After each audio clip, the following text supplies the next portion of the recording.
Wow, sarap naman! At eto na nga ang ating pananghalian for today. Naggisa na tayo dito ng bawang. At syempre, nilagay na rin natin ang ating beef pagkatapos ng bawang. Ayan! Yes, beef again. Oy, hindi baka sabihin nyo, lagi na lang beef. Yan yung natira doon sa nilaga nating baka nung nakaraan. Ayan, nilagay lang natin siya sa freezer. Yan, hinalo-halo lang ng daddy.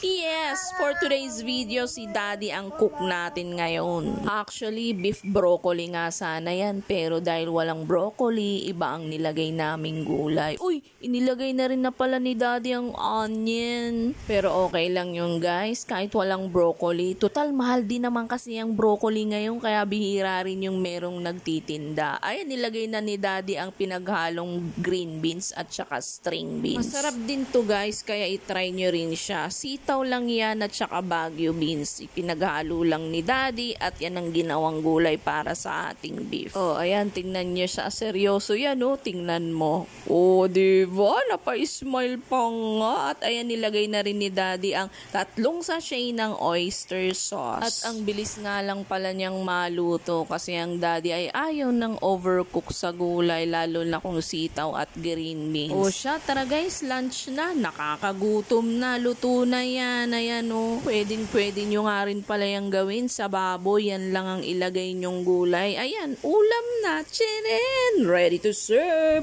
Maraming salamat po sa inyong suporta at walang sawang panonood. Follow for more. Bye-bye!